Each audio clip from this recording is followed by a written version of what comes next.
গাইবান্ধার ৩ ইউনিয়নের অন্তত ১১,০০০ পরিবার এখন ব্যস্ত। সুতা কাটা, সোয়েটার তৈরি, মোজা তৈরি সহ নানা ধরনের শীতবস্ত্র তৈরি করছেন তারা। রাত দিন মেশিনে কাজ করে ভাগ্যের পরিবর্তন করেছেন হাজার হাজার পরিবার। সম্ভাবনাময় এই শিল্পে কাজ করতে সরকারিভাবে লোন সহায়তা চান তারা। গাইবান্ধা প্রতিনিধি আফরোজা লোনার তথ্য, ছবিতে ডেস্ক রিপোর্ট। নায়াসিনামাইড ও স্যালিসাইলিক সমৃদ্ধ লিলি ফেস ওয়াশ যা ফেসের ডেড স্কিন সেল দূর করে দেয় দ্বিগুণ ফাস্টার ব্রাইটেনিং। ঘরে ঘরে দিনরাত চলে খুটখাট শব্দ। কেউ চরকায় সুতা কাটে, কেউ রং করে, কেউ সোয়েটার, মোজা, কার্ডিগান তৈরি করে মেশিনে। শীত এসে গেছে, হাতে সময় কম, তাই গ্রাম জুড়ে ব্যস্ত নারী পুরুষ। এ চিত্র গাইবান্ধার গোবিন্দগঞ্জের ৩টি ইউনিয়ন জুড়ে। গোবিন্দগঞ্জের কোচা শহর, মহিমাগঞ্জ ও শালমারা ইউনিয়ন, এই ৩ ইউনিয়নের অন্তত ৭০টি গ্রামের ১১,০০০ পরিবারে গড়ে উঠেছে হুঁশিয়ারি শিল্প।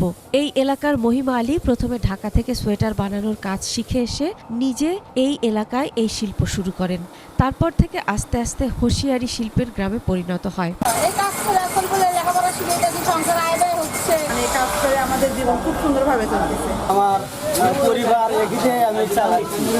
আগে হয়তো একবেলা খাটতে একবেলা বসাইছিলাম, সংসার টানাটানি করতে গেছে, কিন্তু এই কাজকর্ম এসে আমাদের মোটামুটি সংসার সাফল্য চলছে। শীতের পোশাকের জন্য আমরা ৬ মাস এই কর্মের উপরেই ব্যস্ত থাকি। লেবারের দাম কম, এই জন্য তারপরেও আমরা এখানে কাজকর্ম করে খাই। প্রতিদিন কাজ করে ৬০০ থেকে ৭০০ টাকা আয় করেন শ্রমিকরা। এই হুঁশিয়ারি পল্লীকে কেন্দ্র করে গ্রামের মধ্যে গড়ে উঠেছে হাট। যিনি এই শিল্পকে এগিয়ে নিতে সহযোগিতা করেছেন, তার নামের সাথে মিল রেখে হাটটির নামকরণ হয়েছে নয়ার হাট। প্রতি শীতে কয়েকশো কোটি টাকা শীত বস্ত্র কেনা বেচা হয় এখানে। সুতার দাম বর্তমানে অনেক বেশি।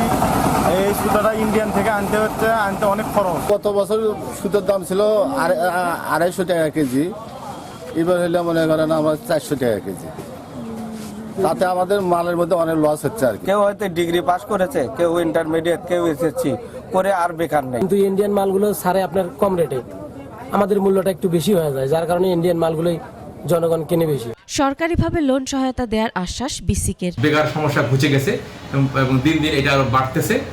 তারা তাদের নিজের পাশাপাশি আরো অনেকের কর্মসংস্থান করেছে। এই হাটে অন্তত ৯০০ দোকানি আছে যারা খুচরা ও পাইকারি শীতবস্ত্র বিক্রি করেন।